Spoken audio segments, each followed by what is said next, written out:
Terima kasih Tuhan, Engkau sudah melayakkan kami, membenarkan kami Tuhan, orang-orang berdosa. Itu sebabnya Tuhan, di hadapan-Mu, di hadirat-Mu, perkara yang sangat indah terjadi saat ini. Bapa yang sedang sakit, dimanapun kami berada, keluarga kami yang sedang kami doakan, saat ini kesembuhan mengalir Tuhan. Saat ini kesembuhan mengalir. Aku percaya Tuhan, pemulihan juga terjadi saat ini. Kami datang ke tempat ini tidak hanya sekedar hanya ritual-ritual saja, kami berjumpa dengan Tuhan. Dan itu sebabnya Tuhan ketika kami di-refresh di hari-hari Minggu seperti ini Tuhan. Kami mengerti esensi sebagai anak-anak Tuhan, bahwa kami ini hidup kami mempunyai akses kepada Bapa kami yang di surga. Dan sebagai ranting daripada pokok anggur, yang melekat kepada pokok anggur, itu berarti nutrisi daripada Tuhan mengalir dalam setiap hidup kami. Tanpa batas. Itu sebabnya Tuhan, kesembuhan, pertobatan, pemulihan terjadi. Kami sudah terima dalam nama Yesus.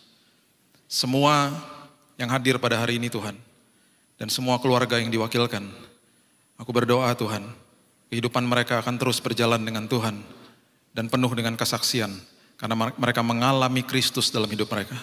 Terima kasih Bapa. Sambut firman kebenaran dan suara-Mu Tuhan meneguhkan setiap hati kami. Dalam nama Tuhan Yesus kami berdoa. Amin. Silakan duduk. Shalom. Oke. Hari ini kita mau bahas tentang sebuah rancangan yang Tuhan sudah buat dalam hidup manusia. Dan rancangan-rancangan awal Tuhan ini adalah rancangan yang sangat indah bagi manusia. Dan rancangan awalnya Tuhan itu sebenarnya adalah fondasi dari kehidupan manusia.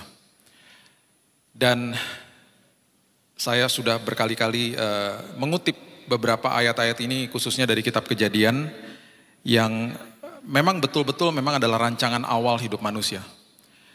Sebuah bangunan ketika dibangun, yang terlihat dari luar pasti tampak luarnya ya, dan kita suka dengan tampak luarnya.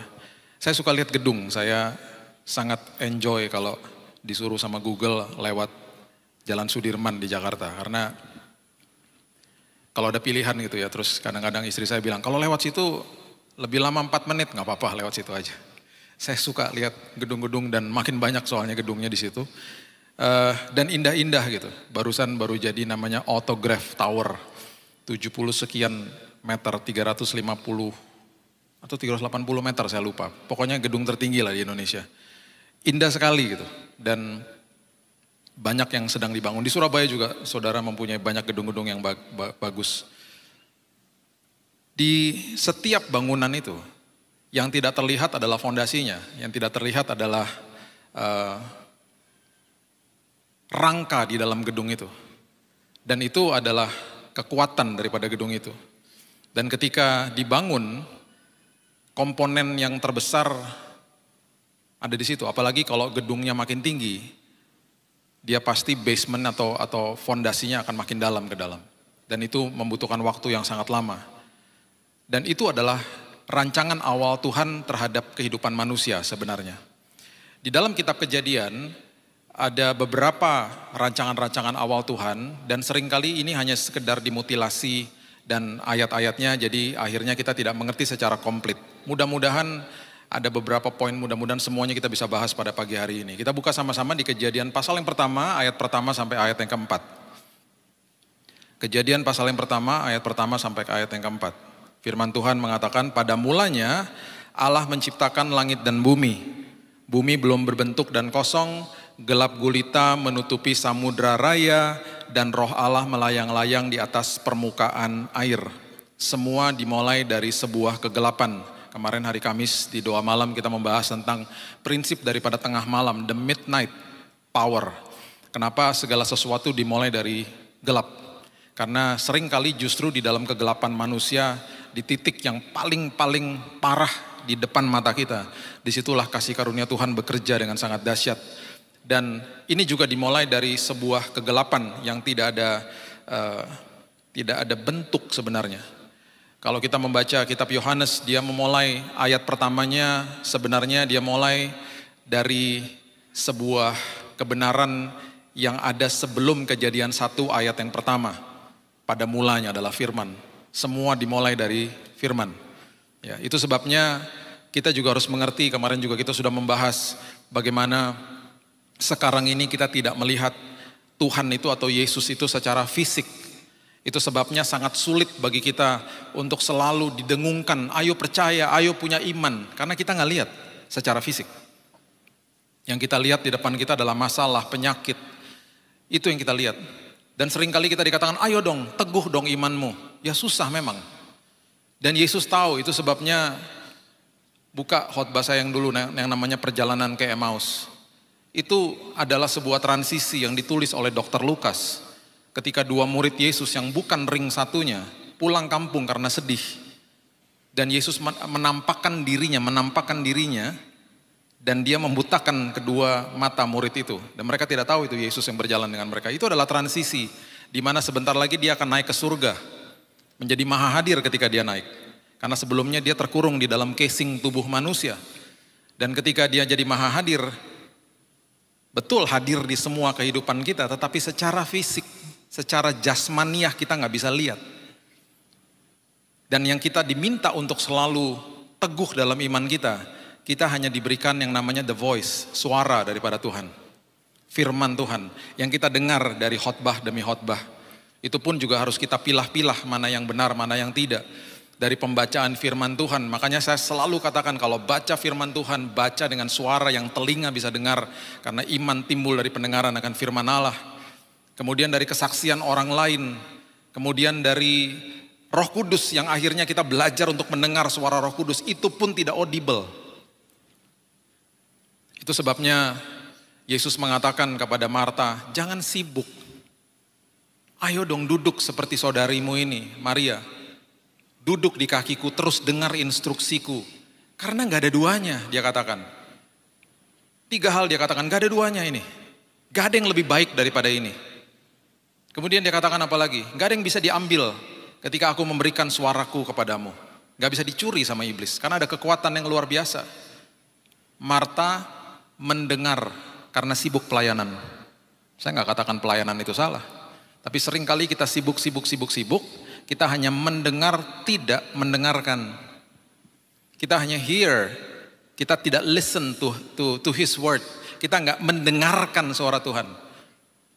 Mendengar itu kadang-kadang cuma masuk sini, keluar sini. Kalau mendengarkan itu berarti mendengar dengan teliti, dengan seksama, dan masukin ke dalam pikiran dan hati. Dan itu yang Tuhan mau. Dan itu sulit memang. Itu sebabnya Yohanes mengatakan begini, kamu telah melihat aku, itu sebabnya kamu percaya. Dia katakan kepada Thomas. Tapi kemudian dia membuat statement yang luar biasa. Karena dia tahu sebentar lagi dia secara fisik tidak ada. Berbahagialah orang-orang atau diberkatilah orang-orang. Termasuk kita semuanya, diberkatilah kita semuanya. Yang tidak melihat namun percaya. Tidak melihat namun percaya. It's only the voice. Hanya suara yang kita dengar setiap hari. Dan kita harus latih terus pendengaran rohani kita. Dan semuanya yang kita harus tahu bahwa pada awalnya ketika bumi ini diciptakan, semuanya diawali oleh firman. Itu sebabnya dahsyat firman Tuhan. Saya selalu ingatkan kita semuanya, dahsyat firman Tuhan, hiduplah di dalamnya. Hiduplah di dalamnya. Kalau hari ini ada yang hidup di dalam kubangan dosa, jangan takut datang ke hadirat Tuhan. Datang dengan kotoran di dalam tubuh kita, kotoran dosa, justru kita akan dipeluk sama Yesus. Dan kasih karunia begitu besar atas hidup kita. Kalau kita merasakan kasih karunia Tuhan, kita gak mau buat dosa lagi. Jangan takut masuk ke hadiratnya. Dia penuh dengan kasih, dia penuh dengan kasih karunia yang luar biasa.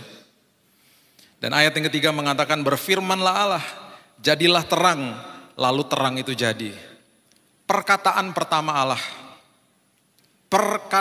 pertama Allah di dalam proses kreasi yang didokumentasikan di Alkitab adalah kata jadilah terang. Berarti kesimpulannya pendengaran Allah di dalam proses kreasi yang didokumentasikan di Alkitab juga adalah kata jadilah terang. Karena ketika berkata telinga mendengar.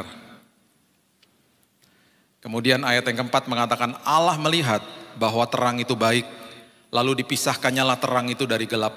Penglihatan pertama Allah di dalam proses kreasi yang didokumentasikan di Alkitab juga orientasinya semua terang.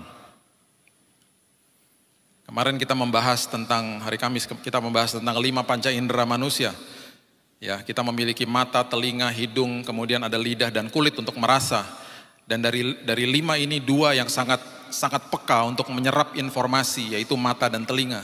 Dan mata dan telinga adalah pintu gerbang hati. Dan apa yang masuk menentukan apa yang keluar, inputnya. Kalau sampah, yang keluar pasti sampah. Kita sudah pernah belajar tentang hal itu. Itu sebabnya harus jaga pintu gerbang hati. Nah, dari mata dan telinga yang lebih hebat untuk membuat atau membentuk sebuah sistem kepercayaan, belief system di dalam hidup kita, yang membentuk karakter kita, itu lebih dahsyat adalah mata sebenarnya. Sebenarnya mata. Karena apa yang kita dengar, tapi kemudian kita lihat, kita bisa mengatakan begini, enggak, saya udah lihat kok, enggak gitu, saya udah lihat sendiri. Gitu. Kita pasti bilangnya begitu. Nah bayangkan sekarang ini kita nggak bisa lihat Tuhan secara fisik. Yang kita dengar hanya suara Tuhan, itu pun nggak audible. Jadi kalau kita nggak terus melatih hidup di dalam firman, tergerus imannya pastinya. Karena yang kita lihat masalah kok tiap hari. Makanya terus firman Tuhan dikumandangkan, bahkan Yesus mengatakan aku tinggalkan lo damai bagimu. Kemudian Amsal mengatakan arahkan telingamu kepada ucapanku, jangan disimpan di mana-mana, simpan di dalam lubuk hatimu. Karena itu adalah the source of all issues of life. Itu adalah sumber dari semua aspek kehidupanmu maksudnya. Simpan di dalam hidupmu. Karena dia tahu, dia tidak ada secara fisik di depan kita. 2 Petrus 2 ayat 7-8 mengatakan begini. Tuhan menyelamatkan Lot, orang yang benar, sama seperti kita orang benar, yang terus-menerus menderita oleh cara hidup orang-orang yang tak mengenal hukum dan yang hanya mengikuti hawa nafsu mereka saja. Sebab orang benar ini tinggal di tengah-tengah mereka dan setiap hari apa? Melihat dan mendengar perbuatan-perbuatan mereka yang jahat itu, sehingga jiwanya yang benar itu tersiksa. Berani-berani keluar dari rancangan awal Tuhan, itu berarti kita tidak mau hidup kita mempunyai fondasi kebenaran firman. Akhirnya jiwanya tersiksa. Orang benar jiwanya juga bisa tersiksa. Kenapa? Karena jiwa itu ada di tengah. Di layer yang paling dalam itu rohnya manusia. Dan Alkitab mengatakan Tuhan sudah menulis kebenarannya di atas rohnya manusia sebenarnya. Dan kemudian ada jiwa di tengah-tengah yang memiliki emosi, perasaan, kehendak. Dan di layer yang paling luar adalah tubuh ini. Seperti gedung yang dilihatkan luarnya. Gak kelihatan dalamnya. Tiba-tiba pribadi demi pribadi keabsahan imannya hancur. Karena memang dalamnya itu tersiksa. Karena gak jaga pintu gerbang hati. Membiarkan sampah-sampah masuk. Membiarkan hal-hal yang tidak benar masuk. Membiarkan kebohongan iblis masuk. Akhirnya goyah. Dan saya akui kok memang susah. Karena sekali lagi kita orientasinya melihat, bukan mendengar. Itu sebabnya firman Tuhan katakan, listen to me. Dengarkan aku, jangan sekedar dengar, dengarkan aku. Itu sebabnya ketika kita mau kembali ke dalam rancangan awal Tuhan yang tertulis di dalam kitab Kejadian ini, kita akan betul-betul hidupnya maksimal. Bapak Ibu kalau masuk ke dalam ruangan gelap yang baru mati lampu. Dan kita baru datang dari luar yang cahayanya terang. Kita gak bisa lihat apa-apa. Mata kita harus memerlukan beberapa menit untuk menyesuaikan. Dan setelah beberapa menit kita bisa lihat, oh pintunya di situ, jam dinding di situ. Apakah manusia bisa jalan dalam kegelapan? Bisa. Bisa. Saya punya teman yang hidupnya 12 tahun di dalam perselingkuhan. Tiap minggu ke gereja. Setelah selesai dia bertobat setelah 12 tahun. Dia bilang gini, aku betul-betul membuang waktu selama 12 tahun. Dibelenggu sama dosa. Jalan dalam kegelapan. Bisa. Tapi gak rasa apa-apa, gak ada damai, gak ada sukacita. Dikejar-kejar rasanya, gak pernah rested, gak pernah masuk dalam perhentian Tuhan. Karena tidak jaga mata dan telinga. di awalnya. Pintu gerbang hati harus dijaga. Ketika menjaga pintu gerbang hati, jiwa kita yang benar ini bersuka cita, bukan tersiksa. Karena itu rancangan awal Tuhan. Dan itu adalah fondasi dari kehidupan kita. Percuma di luarnya kelihatannya baik-baik saja, kalau dalamnya keropos. Percuma. Percuma sebuah gedung yang bagus kalau dalamnya tidak dibuat secara baik dan benar, hancur gedungnya. Itu rancangan awal Tuhan. Ya, di dalam rancangan awal Tuhan berarti kita mempunyai atmosfer, mempunyai dunianya kita di mana kita akan hidup secara maksimal di dalamnya. Ketika kita dimasukkan ke dalam air, kita nggak bisa berfungsi dengan baik dan benar. Kita membutuhkan tangki oksigen. Kita hanya bertahan hidup di situ, karena itu bukan dunia kita. Jadi kalau mau keluar dari rancangan Tuhan, kita hanya bertahan hidup di sana. Nggak akan maksimal. Demikian juga dengan ikan, dikeluarkan dari air, nggak bisa ngapa-ngapain dia. Itu dunianya dia di situ. Bapak Ibu disuruh balapan lari sama ikan, airnya misalnya cuma cetek suruh balapan lari, kalah kita. Walaupun ikannya kecil. Dia akan melesat dengan luar biasa, karena itu dunianya dia maksimal di situ. Nah, semua rancangan Tuhan itu adalah dunia, itu adalah atmosfer di mana kita akan hidup secara maksimal di dalamnya. Itulah fondasi kehidupan. Yang kedua, kitab Kejadian ini berbicara tentang yang namanya identitas manusia, dan mungkin ayat ini yang ayat sudah membosankan kita baca berkali-kali. Ya, dan saya mendapatkan pewahyuan ini tepat di tahun 2005 di kamar saya, dan saya loncat dari bangku saya. Dan istri saya sampai bilang gini, ada apa sih gitu. Saya nggak pernah lupa ketika saya membaca perikop-perikop ini. Dan saya loncat di kamar saya, di tempat meja belajar saya. Sampai kejedok kaki saya. Istri saya, ada apa sih gitu. Gak ada apa-apa, saya bilang gini. Ini luar biasa, saya baru lihat nih ternyata gitu. Makanya harus terus baca. Karena waktu itu saya gak pernah lupa, malam hari itu Tuhan bilang gini, baca lagi. Baca lagi, apa sih Tuhan? Baca lagi, baca lagi. Saya gak pernah lupa, tahun 2005. Kejadian 1 ayat 26, coba lihat. Baiklah kita menjadikan manusia menurut gambar dan rupa kita. Itu identitas. Kemudian ada kata supaya di situ. Kata supaya adalah kata sambung, therefore, oleh sebab itu. Ya, perhatikan ini baik-baik. Kata supaya adalah supaya kita bisa melakukan bagian yang kedua kalau kita sudah mengerti bagian yang pertama. Bagian yang pertama, kita diciptakan serupa dan segambar, itu adalah identitas kita. Oke? Makanya saya nggak setuju kalau orang bilang gini, ayo dong naikkan value kamu, nilaimu. Kita sudah tinggi value-nya. Yang masalahnya kita nggak sadar aja kita sudah tinggi nilainya. Itu aja. Supaya mereka berkuasa atas ikan-ikan di laut, burung-burung di udara, atas ternak seluruh bumi, dan atas segala binatang melata yang merayap di bumi. Nah, ini dia. Tadi malam kita bahas tentang, ini nanti poin keempat, mudah-mudahan sampai ke situ nanti ya. Tadi malam di Dewasa Muda kita bahas tentang marketplace. Ini semuanya ada di sini. Tuhan menciptakan semuanya untuk kita, rancangan awalnya Tuhan itu dahsyat. Nah, berkuasa atas itu adalah to have dominion over. Berkuasa atas kehidupan. Ini bahasanya seperti begini, burung-burung, seluruh bumi. Karena memang konteks pada saat itu adalah sebuah taman di mana ada binatang-binatang untuk dikelola saat itu oleh manusia. Oke?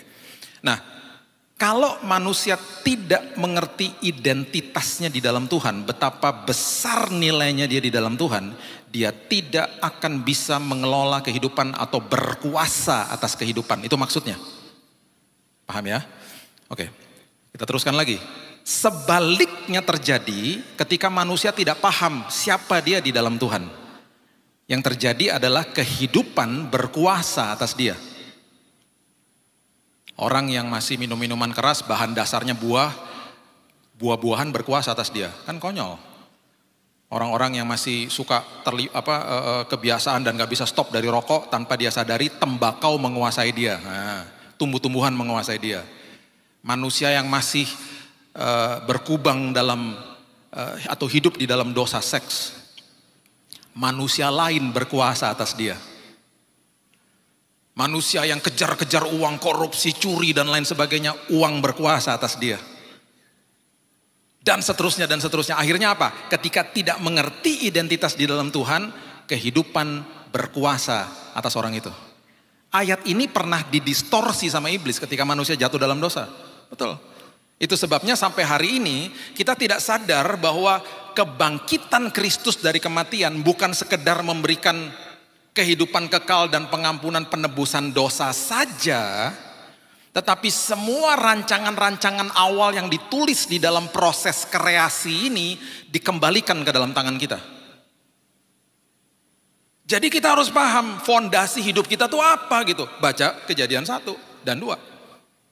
Kita udah pernah bahas juga di tempat ini secara intensif, kita bahas tentang the power of thanksgiving. Bagaimana manusia, kenapa manusia jatuh dalam dosa. Kita udah bahas di sini. Karena manusia nggak ngucap syukur. Itu semuanya ada di sini supaya kita tidak mengulangi hal yang serupa. Karena iblis terus membohongi kita dengan modus operandi yang sama. Kita sudah pernah belajar. Itu semuanya ada di sini, ada di kitab Kejadian. Karena rancangan awal Tuhan. Jadi kuasa kebangkitan itu membalikan semua rancangan awalnya, fondasinya. Kalau kita nggak ngerti, keropos hidupnya. Pahami dulu, identitas saya di dalam Tuhan serupa dan segambar, supaya saya bisa menguasai bumi. Oke, kalau kita cuma mengerti itunya saja, kayaknya kayaknya susah dipegang gitu. Kayaknya terlalu teologis banget gitu ya pengajarannya. Jadi bagaimana dong aplikatifnya bagaimana ya? Kita mundur dulu ke ayat 11, coba lihat. Ini yang membuat saya meloncat dari tempat duduk saya. Coba lihat ayat 11. Berfirmanlah Allah, ayat 11 ini ketika Tuhan sedang menciptakan tumbuh-tumbuhan. Berfirmanlah Allah, hendaklah tanah menumbuhkan tunas-tunas muda, tumbuh-tumbuhan yang berbiji, segala jenis pohon buah-buahan yang menghasilkan buah yang berbiji, supaya ada tumbuh-tumbuhan di bumi, dan jadilah demikian. Pertanyaan saya, kepada siapa Tuhan berfirman ketika dia menciptakan tumbuh-tumbuhan? Tuhan berfirman kepada tanah. Hendaklah tanah menumbuhkan tunas-tunas muda, tumbuh-tumbuhan yang berbiji. Tuhan berfirman kepada tanah.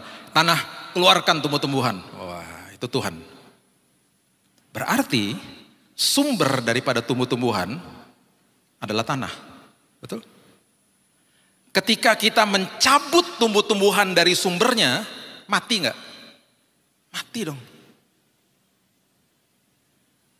Jadi kangkung, cah kangkung di atas meja, brokoli rebus, ya kan? Mati. Karena sumbernya tanah. Karena Tuhan berfirman kepada tanah. Apapun yang Tuhan berfirman itu menjadi sumber atas kehidupan manusia. Kita terusin lagi ayat 20, coba lihat. Kepada siapa Tuhan berfirman ketika dia menciptakan ikan-ikan yang ada di bawah air. Firman Tuhan katakan gini, hendaklah dalam air berkeriapan makhluk yang hidup, kemudian hendaklah burung beterbangan di atas bumi melintasi cakrawala.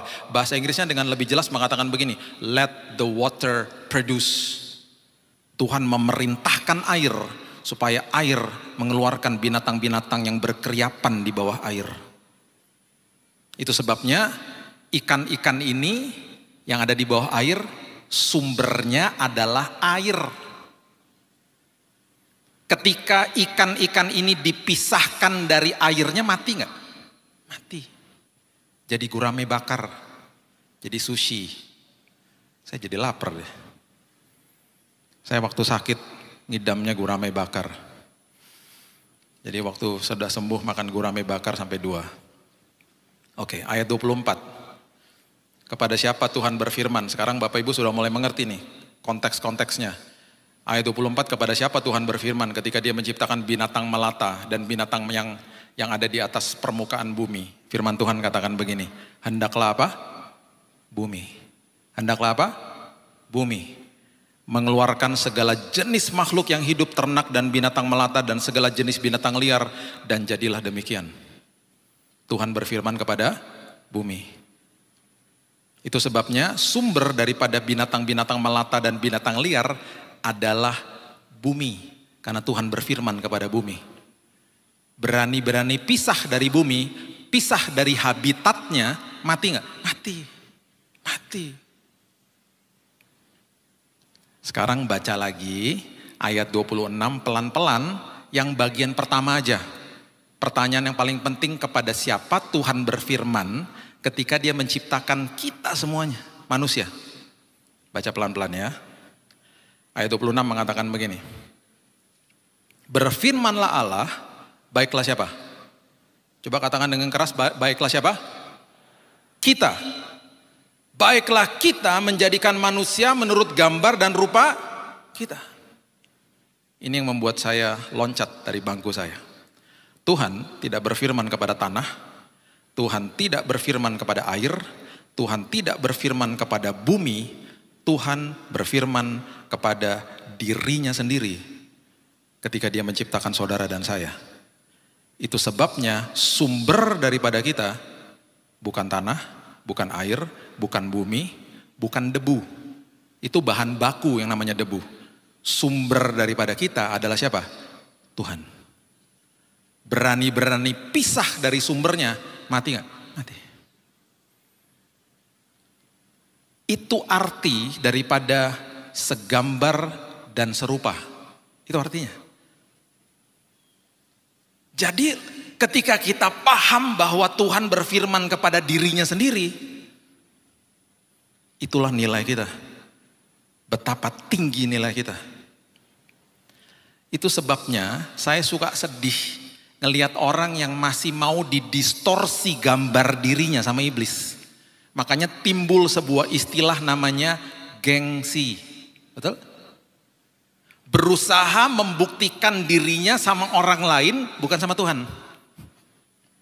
Gengsi. Gengsi itu apa? Membanding-bandingkan dirinya dengan orang lain. Dari harta, materi, jabatan, status, dan seterusnya, dan seterusnya. Dan itu yang iblis bentur-benturkan manusia.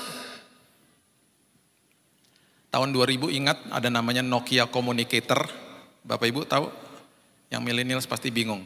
Yang millennials baru lahir soalnya ya. Nokia Communicator itu seperti batu bata, berat gitu dulu ya. Kalau buat nimpuk maling lumayan, berat. Dan itu harganya saya nggak pernah lupa waktu saat itu 12 juta dan belum ada cicilan bank, belum ada Tokopedia, belum ada cicilan-cicilan BCA, nggak ada saat itu. Teman saya yang baru mulai pekerjaan tiba-tiba bilang gini, saya mau beli Nokia Communicator. Saya tahu keuangan dia teman baik saya bilang gini, buat apa? Saya butuh, nggak mungkin kamu butuh. Itu telepon mahal, belilah telepon yang murah-murah, ngapain? Saya bilang gitu. Akhirnya terbongkarlah apa yang keinginan hatinya. Akhirnya dia bilang gini, aku malu kalau ngumpul sama teman-teman semuanya udah punya Nokia Communicator, aku nggak punya. Itu memang waktu zaman itu dari handphone hitam putih mau masuk ke dalam handphone yang berwarna sedikit lebih besar, screen-nya juga panjang dan memang bagus sih saat itu ya. Cuman berat aja. Cuman orang-orang kalau bawa Nokia Communicator tuh kayaknya udah handphone yang paling canggih, paling hebat, paling mahal gitu ya. Saya mau beli itu karena saya malu teman-teman saya udah pada punya. Minder dan gengsi. Hati-hati, minder itu kita pikir itu berarti rendah hati. Enggak, minder itu dasarnya kesombongan. Minder itu dasarnya kesombongan sebenarnya. Kita dibohongi sama iblis. Singkat cerita, dia akhirnya beli. Minjem uang sama temannya. Nanti aku mau balikin sama dia pakai bunga, katanya gitulah pokoknya.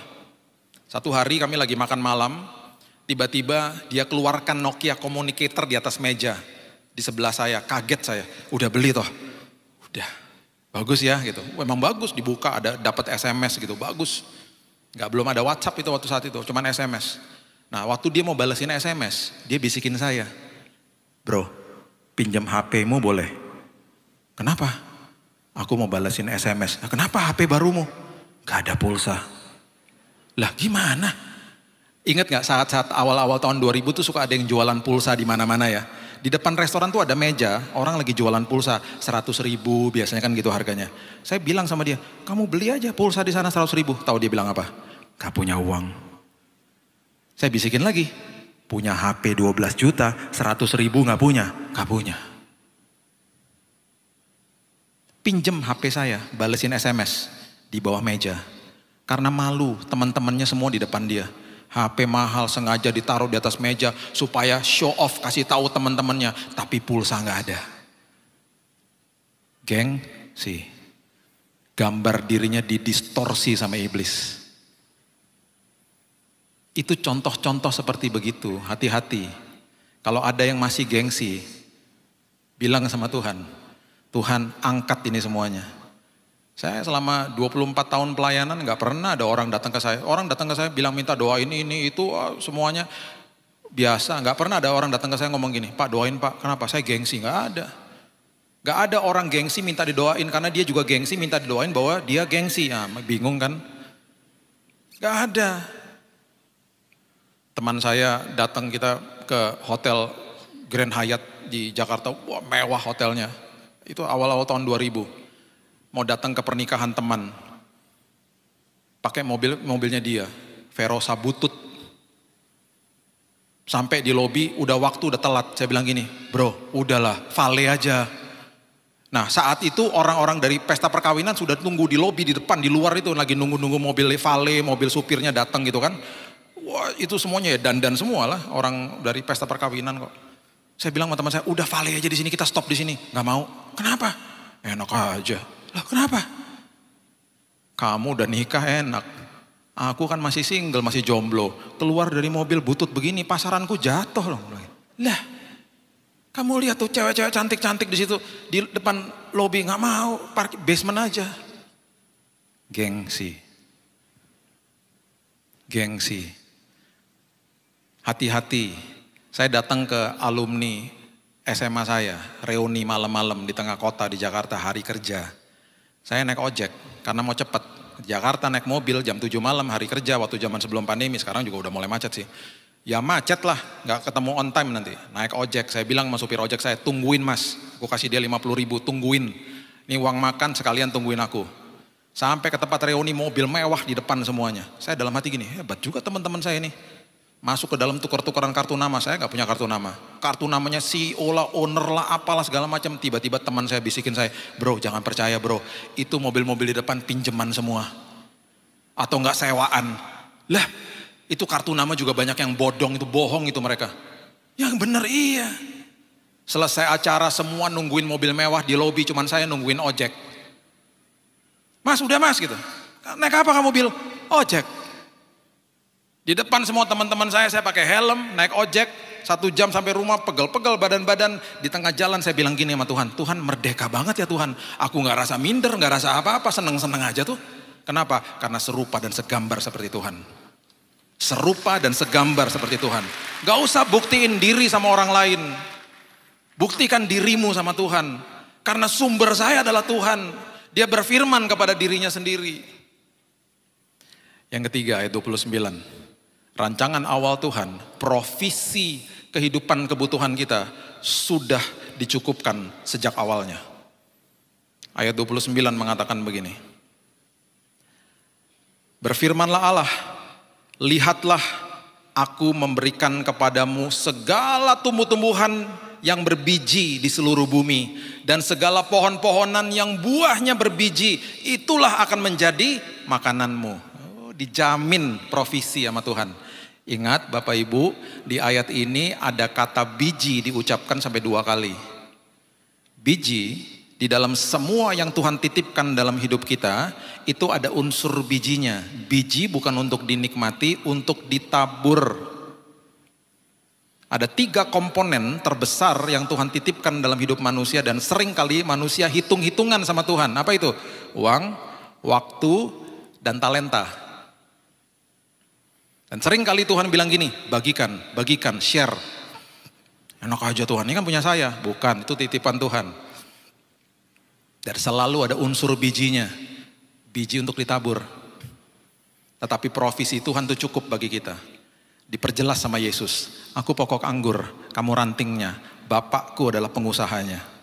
Kamu gak usah berusaha untuk jadi rantingnya. Kamu terima aku sebagai juru selamat, kamu ranting langsung. Kalau kamu melekat kepadaku dan kamu tahu kamu melekat, jangan mau dibohongi sama iblis, kamu melekat kepadaku. Berarti nutrisi daripada pokok anggur akan mengalir dalam hidupmu. Engkau berhak menerima apa? Kesembuhan, kesehatan, perlindungan, penyertaan, damai sejahtera, sukacita, hikmat, pengharapan. Kamu siap untuk menerimanya setiap hari. Karena itu yang aku punya. Deklarasikan itu dalam hidup kita. Tuhan, aku ranting loh Tuhan.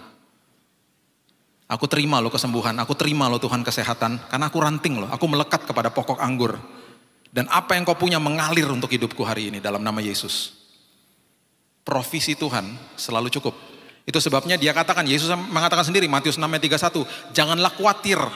Kemudian dia katakan lagi, dan berkata, apakah yang akan kamu makan, minum, dan pakai, itu kebutuhan manusia. Jangan malu-maluin, kamu tuh anak raja. Jangan khawatir, udah gitu jangan berkata. Jangan berkata tuh maksudnya apa? Jangan kasih tahu manusia. Kasih tahu saya aja udah. Gak usah ngomong-ngomong sama manusia, makanya saya paling anti sama orang Kristen pinjam-pinjam uang. Saya gak ngomongin KPR ya, pinjam uang. Telepon temennya, WhatsAppin temennya, boleh pinjam gak? Maaf ya, boleh pinjam gak? Malu-maluin. Anak raja soalnya. Saya ngomong begini berdasarkan pengalaman. Saya juga pernah ngalami sampai terpojok. Dan saya mau buktikan bahwa memang bapak saya adalah bapak yang agung. Saya melekat kepada pokok anggur dan bapakku yang mengusahakan segala sesuatunya. Saya udah berkali-kali cerita sama bapak ibu. Berapa bulan lalu, saya suka minum kopi. Ya, ini Nesa suka buatin saya kopi. Saya suka sekali minum kopi. Dan saya punya teman-teman yang saya mentor tiap minggu. Dan sekarang kita udah onsite lagi. Dan mereka juga suka minum kopi. Jadi berapa bulan lalu saya bilang gini sama istri saya punya mesin kopi di rumah sih. Kemudian saya bilang, ini ada mesin kopi satu, bagus ya. Cuman mahal ya harganya, saya bilang gitu. Nanti kalau ada berkat kita beliin buat mereka supaya mereka enjoy. Karena ini di grind langsung dari biji kopinya langsung jadi satu cup, jadi fresh kan gitu ya. Ngomongnya cuma sama istri saya. Tuhan, kalau ada berkat mau dong mesin kopi ini. Cuman ngomong sama Tuhan, ngobrol sama Tuhan. Saya pergi ke Bandung. Di mobil saya ngomong lagi sama dia. Pilotok, saya mempunyai omongan bantal istilahnya sama istri saya. Omongan yang cuma istri saya yang tahu. Sayang mesin kopinya, terus kita di mobil karena ya 1-2 jam kita lihat-lihat gambarnya. Lucu ya, bagus ya mesinnya. Sampai di Bandung, keluarga dia tinggal di sana. Kita ke rumah kakaknya, ke kokonya. Sampai di sana pas masuk, lah itu mesin kopi yang kita ngomongin kakaknya udah punya. Istriku bilang, mau aku buatin. Mau dong, dibuatin sama dia. Sedang dia buatin, kakaknya bilang gini, itu loh aku beli beberapa bulan lalu, gak pernah aku pakai. Aku pusing liatin tombol-tombolnya. Aku beli juga percuma, setiap hari aku cuma minum kopi tubruk kok, dibilang gitu. Udah kamu bawa pulang aja daripada gak pernah dipakai.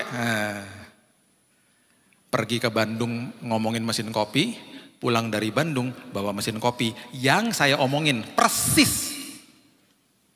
Kalau Tuhan mesin kopi aja diperhatikan, apalagi yang lain yang namanya kesembuhan dan kesehatan. Amin atau amin? Makanya kasih taunya sama Tuhan, jangan kasih tahu sama manusia. Sekali kita kasih tahu sama manusia, saya lagi butuh nih, saya lagi begini, saya lagi repot nih, saya lagi gak ada duit nih gitu. Itu namanya membocorkan segala sesuatu yang harusnya kita hanya deal sama Tuhan. Karena di situ Tuhan mau kita alami dia. Berapa minggu setelah itu, tiba-tiba ada seorang teman istri saya telepon dia. Ci, aku ini loh Ci, beli villa. Bukan beli villa. Beli kamar villa 2 malam. Buat orang tuaku, buat liburan di Ubud. Harusnya bulan Mei, aku salah masukin, aku masukinnya bulan April. Pas aku lagi booking. Aku tuh padahal teliti loh, katanya gitu. Jadi ya mereka gak bisa pergi bulan April. Kamu bisa gak tanggal sekian katanya. Istri saya lihat tanggal, tanya sama saya, bisa gak sayang? Bisa. Saya gak pernah lupa tuh, saya minggunya lagi khotbah di Citraland. Besoknya Senin langsung ketemu istri saya, dia berangkat dari Jakarta, kita akhirnya ketemu di Bali. Temannya bilang gini, karena aku buat kesalahan dan juga aku yang ngasih sama kamu, sekalian tiket pesawat aku beliin semuanya. Sampailah kita di Ubud, sampai di villa yang sangat indah, kita buka villanya, belakangnya sawah, hutan, dan sungai belakangnya. Indahnya luar biasa.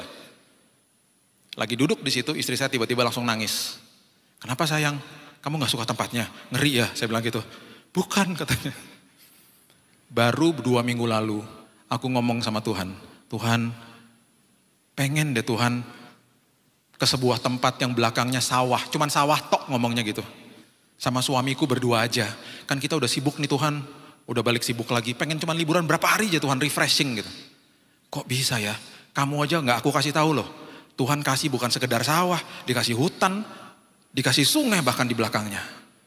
Kenapa? Karena kebajikan dan kemurahan mengikuti orang-orang percaya. Hal kecil mesin kopi sama villa belakangnya sawah. Apalagi kesembuhan, apalagi kebutuhan. Karena sejak rancangan awal sudah diberikan sama Tuhan. Saya ada waktu nggak ya? Poin terakhir. Ini penting sekali. Tadi malam kita bahas di Dewasa Muda, tapi lebih ekstensif lah ya. Oke, Kejadian 2 coba lihat. Ayat 5 sampai ayat 7.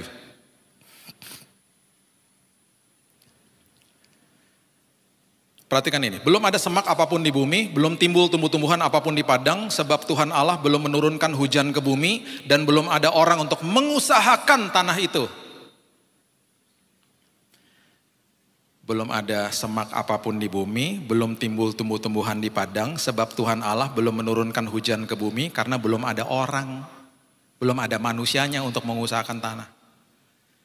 Kita diciptakan untuk mengelola. Kita diciptakan untuk berkarya. Tuhan ciptakan manusia, Tuhan tidak pernah berikan di awalnya gereja. Perhatikan baik-baik ini. Sebentar, jangan hakimi saya dulu ya. Tuhan berikan tempat untuk berkarya. Tuhan tidak tumbuhkan semak, Tuhan tidak tumbuhkan tumbuh-tumbuhan karena belum ada yang mengusahakannya. Belum ada pengelolanya. Itu sebabnya manusia diciptakan pada awalnya untuk berkuasa atas kehidupan dan untuk mengelola kehidupan. Waktu Taman Firdaus dibuat di awal, apakah semua bahan dasar daripada kehidupan sudah ada di sana? Bahan bakunya di bawah tanah sudah ada. Tetapi memerlukan generasi demi generasi supaya pikiran, hikmat dan pengetahuan dibuka dan kita menemukan akhirnya apa? Barang-barang yang canggih sampai kepada HP kita. Bahan baku ini sudah ada nggak di Taman Firdaus zaman dulu? Udah ada. Cuman pikiran manusia belum terbuka aja. Memerlukan generasi pelan-pelan dibukakan sama Tuhan. Akhirnya ditemukanlah barang-barang yang luar biasa. Kita hidup di dalam zaman yang canggih saat ini. Akan lebih canggih lagi nanti karena manusia menemukan, bukan menciptakan loh. Manusia menemukan apa yang diciptakan Tuhan, dirangkaikan semuanya tiba-tiba jadi satu barang. Ditemukan, oh ini dicampur sama ini jadi begini misalnya.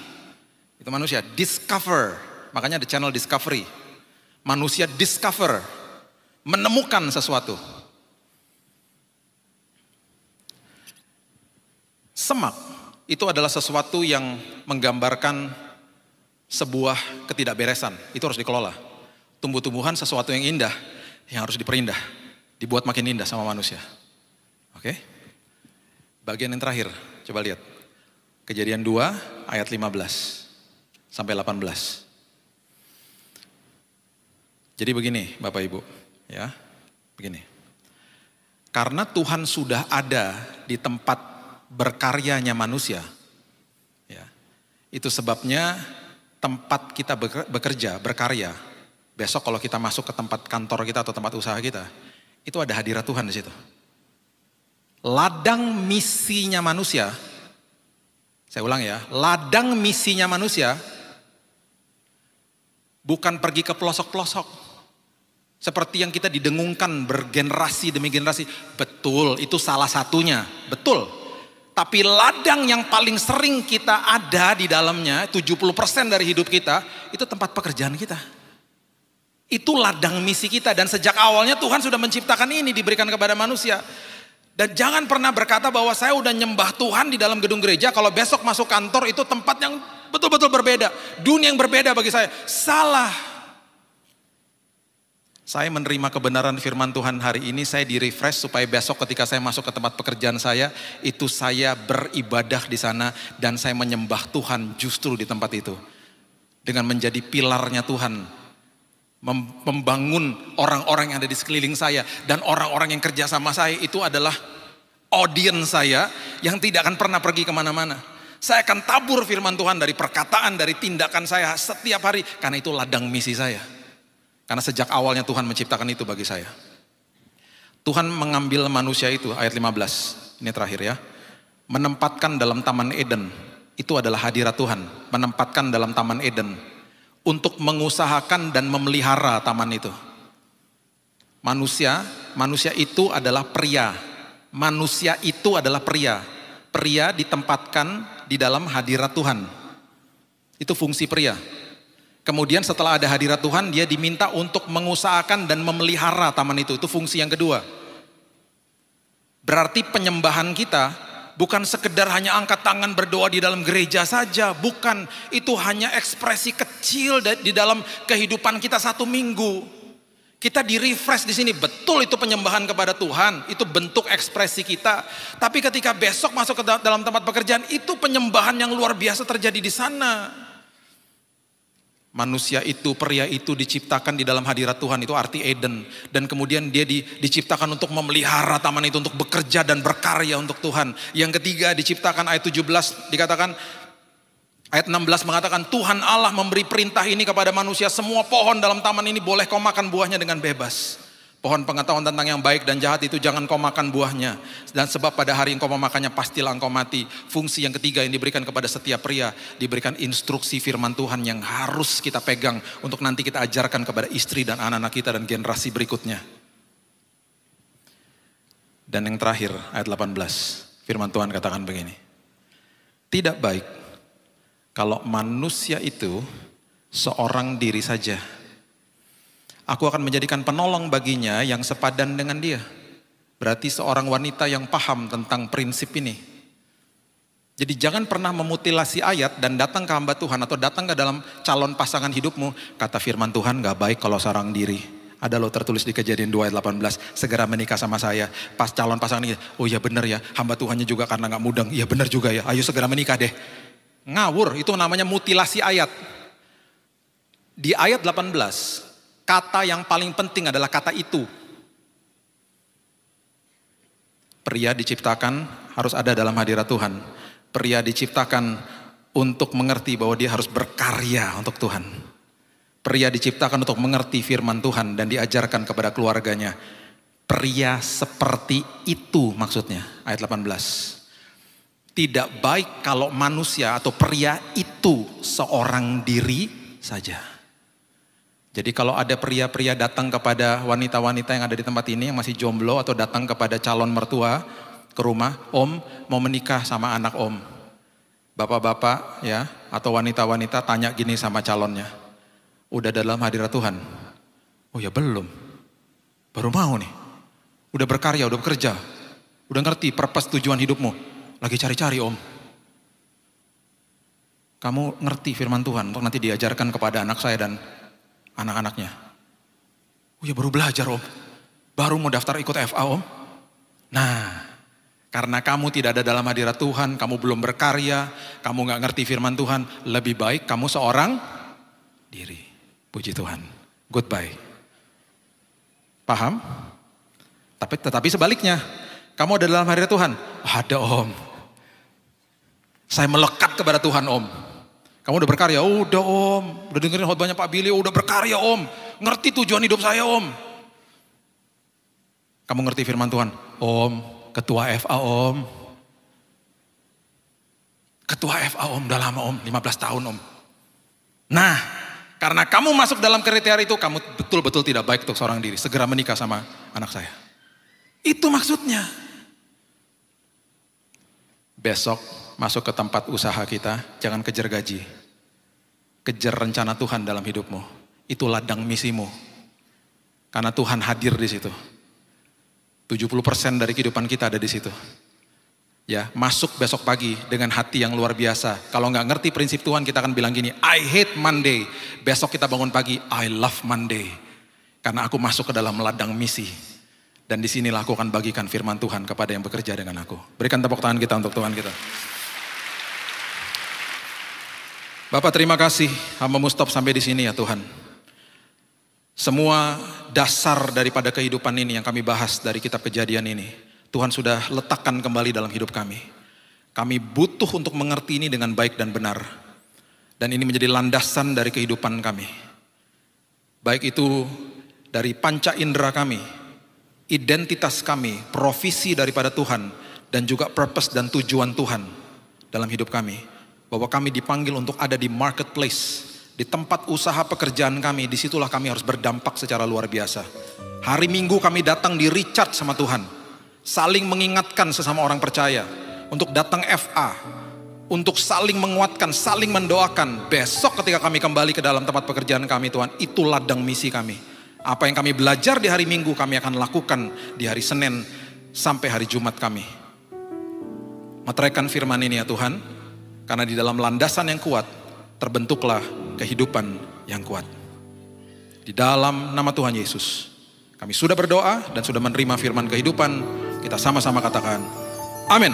God bless you.